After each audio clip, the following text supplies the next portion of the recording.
Hello friends, ಎಲ್ಲರಿಗೆ ನಮಸ್ಕಾರ. Kannada life ಸ್ಟೋರಿಯಿಂದ ಪ್ರತಿಯೊಬ್ಬರಿಗೆ ತುಂಬ ಧನ್ಯವಾದಗಳು. Thank you so much. ಈ ಸ್ಟೋರಿ ಏನು ಅಂತಂದರೆ, ಲಾಸ್ಟ್ ವಿಡಿಯೋದಲ್ಲಿ ಯೂಟ್ಯೂಬ್ ಲೈವ್ ಚಾಟ್ಸ್ ಬಗ್ಗೆ ಹೇಳಿದ್ದೀನಲ್ಲ. ಸೊ ಅಡ್ಮಿನ್ ಬಗ್ಗೆ ಏನಾದರೂ ಹೇಳಿದ್ದೀನಿ ಲಾಸ್ಟ್ ವಿಡಿಯೋದಲ್ಲಿ, ಯೂಟ್ಯೂಬ್ ಚಾನಲ್ಸ್ನಲ್ಲಿ ಚಾಟಿಂಗ್ ಮಾಡೋದು. ಸೊ ಅಡ್ಮಿನ್ ಹೇಗಿರ್ಬೇಕಂತ ಹೇಳಿದ್ದೀನಲ್ಲ, ಈ ವಿಡಿಯೋನಲ್ಲಿ ಅದೇ ಕಂಟಿನ್ಯೂ ಮಾಡ್ತಾ ಇದ್ದೀನಿ. ಇವಾಗ ಅದರಲ್ಲಿ ಚಾಟಿಂಗ್ ಮಾಡೋರು ಯಾವ ಥರ ಇರುತ್ತಾರೆ, ಯಾವ ಥರ ಇಲ್ಲ, ಅದರಲ್ಲಿ ಏನು ಮಾಹಿತಿ ಇರುತ್ತೆ, ಅದರಲ್ಲಿ ಏನು ಟೈಮ್ ಪಾಸ್ ಆಗುತ್ತೆ ಅನ್ನೋದಾದರೆ, ಸೊ ಅದ್ರ ಬಗ್ಗೆ ಸ್ವಲ್ಪ ಎಕ್ಸ್ಪ್ಲೇನ್ ಮಾಡ್ತೀನಿ. ಲೈವ್ ಚಾಟಿಂಗ್ನಲ್ಲಿ ಅದು ಏನಾಗುತ್ತೆ ಅಂತಂದರೆ, ನೀವು ಫಸ್ಟು ಆ ಚಾಟಿಂಗ್ನಲ್ಲಿ ಹೋಗ್ಬೇಕಾದ್ರೆ ಈ ವಿಡಿಯೋ ಫಸ್ಟ್ ಆಫ್ ಆಲ್ ನೀವು ಇದ್ದವ್ರಿಗೆ ಯಾರಿಗೆ ಲೈವ್ ಚಾಟಿಂಗ್ ಅನ್ನೋದು ಗೊತ್ತಿಲ್ಲ, ಯಾರಿಗೆ ಲೈವ್ ಚಾನಲ್ ಅಂದ್ರೆ ಗೊತ್ತಿಲ್ಲ. ಸೊ ಅವ್ರಿಗೆ ಮಾತ್ರ, ಎಲ್ಲ ಗೊತ್ತಿದ್ದವರಿಗೆ ಅಲ್ಲ. ಸೊ ಫಸ್ಟು ನೀವು ಅಲ್ಲಿ ಚಾಟಿಂಗ್ನಲ್ಲಿ ಹೋಗ್ಬೇಕಾಗಿದ್ರೆ ಅಲ್ಲಿ ಕೆಲವೊಬ್ಬರು ಚಾಟ್ ಮಾಡ್ತಾ ಇರ್ತಾರೆ. ಆಲ್ರೆಡಿ ತುಂಬ ಜನ ಇರುತ್ತಾರೆ. ಕೆಲವು ಚಾನಲ್ನಲ್ಲಿ ತುಂಬ ಜನ ಇರ್ತಾರೆ. ಫಸ್ಟ್ ಅವ್ರ ಚಾಟ್ನ ಅಬ್ಸರ್ವೇಷನ್ ಮಾಡಿರಿ. ಅಬ್ಸರ್ವೇಷನ್ ಮಾಡಿದಾಗ ಅವ್ರು ಯಾವ ಥರ ಮಾತಾಡ್ತಾ ಇದ್ದಾರೆ, ಅವ್ರು ಏನು ಚಾಟಿಂಗ್ ಮಾಡ್ತಾ ಇದ್ದಾರೆ ಫಸ್ಟ್ ಅಬ್ಸರ್ವೇಷನ್ ಮಾಡಿ. ಒಂದು ವೇಳೆ ನೀವು ಅದರಲ್ಲಿ ಜಾಯಿನ್ ಆಗಬೇಕು ಅಂತಂದರೆ ಫಸ್ಟ್ ನೀವು ಕ್ಯಾರೆಕ್ಟರ್ ಡಿಸೈಡ್ ಆಗಿ, ನಾನು ಕಾಮಿಡಿಯನ್ ಆಗಬೇಕು ಇದನ್ನ, ಇಲ್ಲ ನಾನು ಕ್ಯಾರೆಕ್ಟರ್ ಬ್ಯಾಡ್ ಆಗೋ ಥರ ಚೆನ್ನಾಗಿ ಚಾಟಿಂಗ್ ಮಾಡಬೇಕಾ. ಸೊ ಫಸ್ಟ್ ನೀವು ಯಾವ ಥರ ಹೋಗ್ಬೇಕಾಗ್ತಾ ಅಂತ ಫಸ್ಟ್ ನೀವು ತಿಳ್ಕೊಂಡು ನೀವು ಫಿಕ್ಸ್ ಆಗಿ ಹೋಗಿ. ಕಾಮಿಡಿಯನ್ ಅಂದರೆ ನೋಡಿ, ಕೆಲವೊಬ್ರು ಹರ್ಟ್ ಆಗುತ್ತಾರೆ. ನೀವು ಕಾಮಿಡಿ ಮಾಡ್ತಾ ಇದ್ದಾಗ ಕೆಲವೊಬ್ಬರು ಹರ್ಟ್ ಆಗುತ್ತಾರೆ, ಕೆಲವೊಬ್ರು ಹರ್ಟ್ ಆಗೋದಿಲ್ಲ, ಕೆಲವೊಬ್ರು ಜಗಳಗಳು ಭೀ ಆಗುತ್ತವೆ, ಕೆಲವೊಂದು ನೆಗೆಟಿವ್ ಮಾತುಗಳು ಬರ್ತವೆ, ನೆಗೆಟಿವ್ ಸ್ಪರ್ಧೆಗಳು ಆಗುತ್ತವೆ. ಸೊ ಫಸ್ಟ್ ನೀವು ಕಾಮಿಡಿ ಅಂದರೆ ಯಾರೇ ಏನೇ ಆಗಲಿ ನೀವು ತಲೆ ಕೆಡಿಸ್ಲಕ್ಕೆ ಹೋಗ್ಬೇಡಿ. ಕಾಮಿಡಿ ಮಾಡ್ಬೇಕಂತಂದರೆ, ಇಲ್ಲ ಯಾರೋ ಒಂದು ಮಾತಂದ್ರೆ ನಾನು ಹರ್ಟ್ ಆಗ್ತೀನಿ ಅಂತಂದರೆ ಫರಕ್ ಬೀಳಲ್ಲ. ಲೈವ್ನಲ್ಲಿ ಬರಬೇಡ್ರಿ, ಚಾಟಿಂಗ್ನಲ್ಲಿ ಬರಬೇಡ್ರಿ. ನೀವು ಬಂದ್ರೆ ಫರಕ್ ಒಳ್ಳೇದಾಗ ಬಂದ್ರೆ ಭೀ ಏನೂ ಆಗಲ್ಲ, ಬರಲ್ಲ ಹೋದ್ರೆ ಭೀ ಏನೂ ಆಗಲ್ಲ. ಸೊ ನಿಮ್ಮ ಟೈಮ್ ಪಾಸ್ ಒಳಗೆ ಅದರಲ್ಲಿ ಬರ್ತೀರ. ಟೈಮ್ ಪಾಸ್ ಬಂದಾಗ ಟೈಮ್ ಪಾಸ್ನಲ್ಲೇ ಇಟ್ಕೊಳ್ಳಿ. ನಿಮ್ಗೆ ಅದರಲ್ಲಿ ಲವ್ ಆಗುತ್ತೆ, ಫ್ರೆಂಡ್ಶಿಪ್ ಆಗುತ್ತೆ, ಎಲ್ಲನೂ ಆಗುತ್ತೆ. ಸೊ ನಿಮ್ಮ ಮೇಲೆ ಡಿಪೆಂಡ್ ಆಗಿರುತ್ತೆ. ಯಾವುದಕ್ಕೂ ಸೀರಿಯಸ್ ತೊಗೊಳಕ್ಕೆ ಹೋಗ್ಬೇಡಿ ಚಾಟಿಂಗ್ನಲ್ಲಿ. ಏಕೆಂದರೆ ಅಲ್ಲಿ ಲಾಯಲ್ ಆಗಿರ್ತಾರ, ಇಲ್ಲ ಫೇಕ್ ಆಗಿರ್ತಾರ, ಲವ್ ಆಗುತ್ತಾ, ಫ್ರೆಂಡ್ಶಿಪ್ ಆಗುತ್ತಾ, ಇವೆಲ್ಲದಕ್ಕನ್ನ ಮುಂದೆ ಫಸ್ಟ್ ಆಫ್ ಆಲ್ ನೀವು ಅದರಲ್ಲಿ ಹೋಗೋ ಮೊದಲ ನೀವು ತಿಳ್ಕೊಂಡು ನಿಮ್ಮ ಕ್ಯಾರೆಕ್ಟರ್ ಬಗ್ಗೆ ಅದರಲ್ಲಿ ಹೋಗೋ ಮೊದಲು ನಮಗೆ ಯಾರು ಬೈಬಾರ್ದು, ನಮ್ಮನ್ನು ಯಾರು ಕೆಣ್ಕೋಬಾರ್ದು, ನಮ್ಮ ಬಗ್ಗೆ ಯಾರು ಕೆಟ್ಟದಾಗಿ ಮಾತಾಡಬಾರ್ದು ಅಂದಾಗ, ಸೊ ಅದರಲ್ಲಿ ಹೋಗೋ ಕಾರಣ ಏನಂದ್ರೆ ಟೈಮ್ ಪಾಸ್ ಸಲುವಾಗಿ ಇಂಟ್ರೆಸ್ಟ್ ಬರ್ತಾ ಇತ್ತು.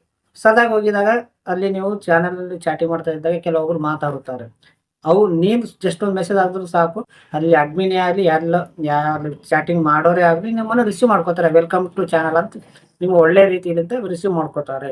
ಆ ರಿಸೀವ್ ಮಾಡ್ಕೊಂಬೋದರಿಂದ ನೀವು ಕಂಟಿನ್ಯೂ ಮಾಡ್ತಾ ಇರ್ತೀರಿ. ಚಾಟಿಂಗ್ ಮಾಡಿರಿ, ಪರವಾಗಿಲ್ಲ, ಒಳ್ಳೇದಾಗಿ ಮಾಡಿರಿ. ಸೊ ಫಸ್ಟ್ ಆಫ್ ಆಲ್ ಅವ್ರು ಚಾಟ್ ಹೇಗೆ ಮಾಡ್ತಾಯಿದ್ದಾರೆ ಅಬ್ಸರ್ವೇಷನ್ ಮಾಡಿ, ಅವ್ರು ಯಾವ ಥರ ಮಾಡ್ತಾ ಇದ್ದಾರೆ, ನಿಮಗೆ ಯಾವ ಥರ ಮಾಡ್ಬೇಕು ಅನ್ಸುತ್ತೆ ಆ ಥರ ಮಾಡಿ. ಬಟ್ ಇನ್ನೊಬ್ಬ ವ್ಯಕ್ತಿಗೆ ನೀವು ಹರ್ಟ್ ಮಾಡೋ ಥರ, ಇನ್ನೊಬ್ಬ ವ್ಯಕ್ತಿ ಕೆಟ್ಟದಾಗಿ ಮಾತಾಡೋ ಥರ ಯಾವತ್ತೂ ಮಾಡಬೇಡ್ರಿ. ಏನೇ ಮಾಡಿದ್ರು ಒಳ್ಳೇದಾಗಿ ಮಾಡಿರಿ, ಕೆಟ್ಟದ್ದು ಮಾಡೋಕೆ ಹೋಗ್ಬೇಡ್ರಿ. ಅಂತ ಇದೆ ಫ್ರೆಂಡ್ಸ್. ಸೊ ಆ ಚಾಟಿಂಗ್ನಲ್ಲಿ ಹೋಗ್ಬೇಕಾದ್ರೆ ಕೆಲವೊಂದು ಮಾತುಗಳು ಮನಸ್ಸಿಗೆ ಹತ್ತುತ್ತವೆ. ಅದಕ್ಕೂ ನೀವು ಸೀರಿಯಸ್ ಆಗಿ ತೊಗೊಬೇಡಿ. ಲೈವ್ ಚಾಟಿಂಗ್ ಆದರೆ ಟೈಮ್ ಪಾಸ್ ಅಲ್ವಾ ಹೋಗಿದ್ರಲ್ವಾ, ಟೈಮ್ ಪಾಸ್ ಅಲ್ಲಿಗೆ ಸ್ವಲ್ಪ ಹೊತ್ತು ಟೈಮ್ ಸ್ಪೆಂಡ್ ಮಾಡಿ ವಾಪಸ್ ಬಿಡ್ರಿ. ಒಂದು ವೇಳೆ ನಿನಗೆ ಯಾರಾದರೂ ನೆಗೆಟಿವ್ ಆಗಿ ಮಾತಾಡಿದ್ರೆ, ನೆಗೆಟಿವ್ ಆಗಿ ನಿನ್ನನ್ನು ಅಲ್ಲಿ ಏನಾದರೂ ಟಾಪಿಕ್ ನಡೀತಾ ಇದ್ರೆ ಅಲ್ಲಿ ನಿಮಗೆ ಇಷ್ಟ ಇಲ್ಲದ ಜಾಗದಲ್ಲಿ ನೀವು ಇರಬೇಡ್ರಿ. ಸೊ ಅದಕ್ಕೆ ಬಹಳ ದೊಡ್ಡದಾಗಿ ಮಾಡೋಕೆ ಹೋಗ್ಬೇಡಿ, ಅದರಿಂದ ಉಪಯೋಗನೇ ಇಲ್ಲ.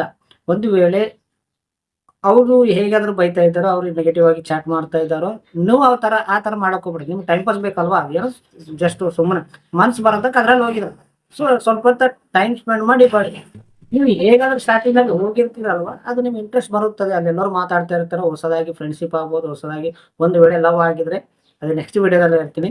ಲವ್ ಬಗ್ಗೆ, ಲಾಯಲ್ ಬಗ್ಗೆ, ಅದರಲ್ಲಿ ಫೇಕ್ ಇರ್ತಾರ, ಏನು ಲಾಯಲ್ ಆಗಿರ್ತಾರ, ಎಲ್ಲದಕ್ಕೂ ನೆಕ್ಸ್ಟ್ ವಿಡಿಯೋನಲ್ಲಿ ಹೇಳ್ತೀನಿ.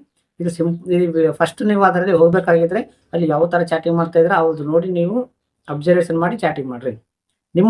ಅದರಲ್ಲಿ ನಮ್ಮ ಕ್ಯಾರೆಕ್ಟರ್ ಖರಾಬ್ ಆಗ್ಬಾರ್ದು, ನಮ್ಗೆ ಒಳ್ಳೆಯದಾಗಿ ಇರಬೇಕು ಅಂತಂದಾಗ ನೆಟ್ಟಕ್ಕೆ ಮಾತಾಡಬೇಕು. ಯಾರಿಗೆ ಡಿಸ್ಟರ್ಬ್ ಮಾಡಬಾರ್ದು, ಯಾರಿಗೆ ಕೆಟ್ಟ ಮಾತಾಡಬಾರ್ದು, ಯಾರ ಬಗ್ಗೆನೂ ಕೀಳಾಗಿ ಮಾತಾಡಬಾರ್ದು. ಸೊ ನಿಮ್ಗೆ ನೀವು ಜಸ್ಟ್ ನೀವಾಗಿ ನೀವೇ ಇದ್ರೂ ಕೂಡ ಕೆಣಕೋರು ತುಂಬ ಜನ ಇರ್ತಾರೆ. ನಿಮಗೆ ತುಂಬ ಹೊಗಳುತ್ತಾರೆ. ಹುಡುಗಿಯರಾದರೆ ಹುಡುಗರು ಹೊಗಳುತ್ತಾರೆ. ಒಂದು ವೇಳೆ ನೀವು ಅವರಿಗೆ ರೀಪ್ಲೇ ಕೊಡಲಿಲ್ಲ ಅಂದಾಗ ಕೂಡ ನಿಮ್ಮನ್ನು ನೆಗೆಟಿವ್ ಆಗಿ ಮಾತಾಡುತ್ತಾರೆ. ಸಿಂಪಲ್. ಅವರು ಇನ್ನೊಬ್ಬ ವ್ಯಕ್ತಿ ನಿಮಗೆ ಚಾಟಿಂಗ್ ಮಾಡ್ಬೇಕಂತ ಇಷ್ಟ ಆಗ್ತಾ ಇಲ್ಲ ಅಂದಾಗ ಬ್ಲಾಕ್ ಮಾಡಬೇಡಿ. ಇಲ್ಲ ಬ್ಲಾಕ್ ಮಾಡಿಲ್ಲ ಅಂದ್ರೆ ಅವ್ರಿಗೆ ರಿಪ್ಲೈ ಮಾಡಬೇಡಿ. ರಿಪ್ಲೈ ಮಾಡಿಲ್ಲ ಅಂದಾಗ ಅವ್ರು ನಿಮಗೆ ಏನಾದರೂ ಕೆಟ್ಟದಾಗಿ ಮಾತಾಡಿದರೆ ಬ್ಲಾಕ್ ಮಾಡಿಬಿಡಿ. ಒಂದು ವೇಳೆ ಒಳ್ಳೆಯರಾಗಿದ್ದರೆ ಅಲ್ಲಿಗೆ ಬಿಟ್ಬಿಡ್ತಾರೆ. ಒಂದು ವೇಳೆ ಬಹಳ ಕೆಟ್ಟದಾಗಿದ್ದರೆ ಬೇರೆ ಐಡಿನಲ್ಲಿ ಬಂದು ನಿಮ್ಮನ್ನು ಸ್ವಲ್ಪ ಟ್ರಿಗರ್ ಮಾಡುತ್ತಾರೆ, ಕೋಪ ಥರ ಬೈತಾರೆ, ಮಾಡ್ತಾರೆ. ಸೊ ಆವಾಗ ನೀವು ಏನು ಮಾಡಬೇಕು ಅಂತಂದ್ರೆ ಅದರಿಂದ ನೀವು ದೊಡ್ಡದಾಗಿ ತಲೆ ಕೆಡಿಸ್ಕೋಬಾರ್ದು. ಸಿಂಪಲ್ ಆ ಚಾಟಿಂಗಿಂದ ಹೊರಗಡೆ ಬರಬೇಕು. ಸ್ವಲ್ಪ ಅಲ್ಲಿ ಏನಾದರೂ ಗಂಧಗಳು ಇರ್ತಲ್ಲ, ಸೊ ಅದರೆಲ್ಲ ಪರಿಹಾರ ಸ್ವಲ್ಪ ಕ್ಲಿಯರ್ ಆಗಿದ್ದು ಮತ್ತೆ ನೀವು ಬರ್ಬೋದು, ತಪ್ಪೇನಿಲ್ಲ. ಬಟ್ ಅದಕ್ಕೆ ಬಹಳ ಲಾಂಗವಾಗಿ ಮಾಡೋಕೆ ಹೋಗ್ಬಾರ್ದು. ಅರ್ಥ ಆಯ್ತಾ ಫ್ರೆಂಡ್ಸ್? ಎಲ್ಲಿ ಯಾವ ಥರ ಇರಬೇಕು ಅನ್ನೋದು ಫಸ್ಟ್ ತಿಳ್ಕೊಳ್ಳಿ. ಒಂದು ವೇಳೆ ನಿಮ್ಮ ಬಗ್ಗೆ ಅಲ್ಲಿ ನಿಮ್ಗೆ ಇಷ್ಟ ಆಗಲ್ಲ ಚಾಟ್ಗಳನ್ನು ಆಗ್ತಿದ್ದಾಗ, ನಿಮ್ಗೆ ಇಷ್ಟ ಆಗಲಾರ್ದ ಯಾರಾದರೂ ವ್ಯಕ್ತಿ ಬಂದಾಗ ನೀವು ಸೈಲೆಂಟ್ ಆಗಿಬಿಡ್ರಿ, ಅಲ್ಲಿ ಬರೋಕ್ಕೆ ಹೋಗ್ಬೇಡಿ. ಅದರಲ್ಲಿ ಯಾರೋ ಒಬ್ರು ಬೈತಾ ಇದ್ದ ಅಂದಾಗ ಸೀರಿಯಸ್ ತಗೊಳಕ್ ಹೋಗ್ಬಿಡಿ, ಬಿಟ್ಟು ಬಿಡಿ, ಅದರಿಂದ ಉಪಯೋಗನೇ ಇಲ್ಲ. ಟೈಮ್ ಪಾಸ್ ಸಲುವಾಗಿ ನಿಮ್ಗೆ ಟೈಮ್ ಪಾಸ್ ಬೇಕಾ, ಟೈಮ್ ಪಾಸ್ ಸಲಕ್ಕೆ ಹೋಗಿ ಬನ್ನಿ. ಅದರಲ್ಲಿ ಲವ್ ಬಿ ಆಗ್ಬೋದು, ಫ್ರೆಂಡ್ಶಿಪ್ ಬಿ ಆಗ್ಬೋದು, ಅದ್ರ ಮೇಲೆ ಡಿಪೆಂಡು. ಅವರು ನೀವು ಯಾವ ಥರ ಫ್ರೆಂಡ್ಶಿಪ್ ಬಾಂಡ್ ರಿಲೇಷನ್ ಬೆಳೆಸ್ಕೊತಾ ಇದ್ರೆ ಅವ್ರು ಬಿ ಅದೇ ಥರ ಬೆಳೆಸ್ಕೋಬೇಕು. ಆವಾಗಲೇ ಸಂಬಂಧ ಚೆನ್ನಾಗಿರುತ್ತೆ. ಒಳ್ಳೆಯವರು ಇರುತ್ತಾರೆ, ಕೆಟ್ಟವರು ಇರುತ್ತಾರೆ. ಆನ್ಲೈನ್ ಅಂದಿದ್ಮೇಲೆ, ಸೋಷಿಯಲ್ ಮೀಡಿಯಾ ಅಂದಿದ್ಮೇಲೆ ಒಳ್ಳೆಯವರು ಸಿಗುತ್ತಾರೆ, ಕೆಟ್ಟದ್ದು ಸಿಗುತ್ತಾರೆ. ಫಸ್ಟ್ ನೀವು ಯಾವ ಥರ ಉಪಯೋಗಿಸ್ಕೋಬೇಕು, ಇದು ನಮಗೆ ಬೇಕಾ ಬೇಕಿಲ್ಲ ಅಂತ ತಿಳ್ಕೊಂಡು ಸ್ವಲ್ಪ ಆನ್ಲೈನಲ್ಲಿ ನೀವು ಇರಬೇಕು. ಅರ್ಥ ಆಯ್ತಾ ಫ್ರೆಂಡ್ಸ್? ನೆಕ್ಸ್ಟ್ ವಿಡಿಯೋದಲ್ಲಿ ನಾವು ಹೇಳೋದೇನಂತಂದ್ರೆ ಲಾಯಲ್ ಬಗ್ಗೆ. ಅದರಲ್ಲಿ ಲಾಯಲ್ ಆಗಿ ಇರ್ತಾರ, ಲವ್ ಇರುತ್ತಾ, ಸರ್ ಯಾವ ಥರ ಫ್ರೆಂಡ್ಶಿಪ್ ಇರುತ್ತೆ, ಇವೆಲ್ಲನೂ ನೆಕ್ಸ್ಟ್ ವಿಡಿಯೋದಲ್ಲಿ ಮಾತಾಡ್ತೀನಿ. ಸೊ ವಿಡಿಯೋ ಲಾಂಗ್ ಆಗ್ತಾ ಇದೆ. ಸೊ ಸಿಂಪಲ್, ನೀವು ಫಸ್ಟ್ ಆಗಿ ಅಲ್ಲಿ ಚಾಟಿಂಗ್ ಮಾಡೋ ಮೊದಲು, ನೀವು ಅದರಲ್ಲಿ ಜಾಯ್ನ್ ಆಗೋ ಮೊದಲು ನೀವು ಕ್ಯಾರೆಕ್ಟರ್ ಡಿಸೈಡ್ ಆಗಬೇಕು. ಕಾಮಿಡಿಯನ್ ಆಗ್ತಿದ್ದೀರಾ, ಇಲ್ಲ ನೀವು ನಕ್ಸಡಿ ಮಾಡ್ಬೇಕು ಅನ್ಕೋತಿದ್ದೀರಾ, ಇಲ್ಲ ನೀವು ಹೀರೋ ಥರ ಆಗ್ತಿದ್ದೀರಾ, ಒಳ್ಳೆ ನನ್ನ ಕ್ಯಾರೆಕ್ಟರ್ ಬ್ಯಾಡ್ ಆಗ್ಬಾರ್ದು, ನಾ ಒಳ್ಳೆ ಥರನೇ ಇರಬೇಕು ಅಂತ ಅಂದು ನೀವು ಯಾವ ಥರ ನೀವು ಇರ್ಬೇಕು ಅನ್ಕೋತಾರೆ ಅದೇ ಥರ ನೀವು ಚಾಟಿಂಗ್ ಮಾಡಬೇಕು. ಅಲ್ಲಿ ಕಾಮಿಡಿಯನ್ ಇದ್ದಾಗ ನೀವು ಕಾಮಿಡಿ ಮಾಡ್ತಾ ಇದ್ದಾಗ ಕೆಲವೊಬ್ರು ದೊಗೋತಾರೆ, ಕೆಲವೊಬ್ರು ದೊಗೋದಿಲ್ಲ. ಎಲ್ಲರೂ ಅವತ್ತು ಆಚೆ ಕಡೆ ಬಂದಾಗ ಸ್ವಲ್ಪ ದೊಗೋಬೇಕು. ಕಾಮಿಡಿ ಮಾಡಿದರೆ ಎಲ್ಲರೂ ಅಷ್ಟೇ. ಒಂದು ವೇಳೆ ಕಾಮಿಡಿ ಬರುತ್ತೆ, ಒಂದು ವೇಳೆ ಕಾಮಿಡಿ ಬರೋದಿಲ್ಲ, ಕೆಲವೊಬ್ರು ಸೀರಿಯಸ್ ಆಗಿಬಿಡ್ತಾರೆ. ಸೊ ತಲೆ ಕೆಡಿಸ್ಬೇಕು ನೋಡಿ. ನೀವು ಕ್ಯಾರೆಕ್ಟರ್ ಬ್ಯಾಡ್ ಆದ್ರೂ ಭೀ ಅದರಲ್ಲಿ ಏನೂ ಆಗೋದಿಲ್ಲ, ನಿಮ್ಮ ಕ್ಯಾರೆಕ್ಟರ್ ಅದರಲ್ಲಿ ಬ್ಯಾಡ್ ಆದ್ರೂ ಭೀ ಏನು ಉಪಯೋಗ ಇಲ್ಲ, ಒಳ್ಳೆದಾದ್ರೂ ಉಪಯೋಗ ಇಲ್ಲ. ಸೊ ನೀವು ಟೈಮ್ ಪಾಸ್ ಸಲುವಾಗಿ ಹೋಗಿದ್ದ ಸಲುವಾಗಿ ಟೈಮ್ ಪಾಸ್ ಸಲುವಾಗಿ ಹೋಗಿ ಬನ್ನಿ. ಒಂದು ವೇಳೆ ನಿಮ್ಗೆ ಇಷ್ಟ ಆಗಲ್ಲ ಚಾಟುಗಳಿಂದ ಹೊರಗಡೆ ಬನ್ನಿ. ಸೊ ನೆಕ್ಸ್ಟ್ ವಿಡಿಯೋದಲ್ಲಿ ನಾನು ಲಾಯಲ್ ಬಗ್ಗೆ ಹೇಳ್ತೀನಿ. ಅದರಲ್ಲಿ ಲಾಯಲ್ ಆಗಿರ್ತಾರ, ಲಾಯಲ್ ಆಗಿ ಲವ್ ಇರುತ್ತಾ, ಸೊ ಲವ್ ಹೇಗಾಗುತ್ತೆ ಪ್ರತಿಯೊಂದು ನೆಕ್ಸ್ಟ್ ವಿಡಿಯೋದಲ್ಲಿ ಹೇಳ್ತೀನಿ. ಸೊ ಇಲ್ಲಿವರೆಗೆ ಕೇಳಿದ ಪ್ರತಿಯೊಬ್ಬರಿಗೆ ತುಂಬ ಧನ್ಯವಾದಗಳು. Thank you so much.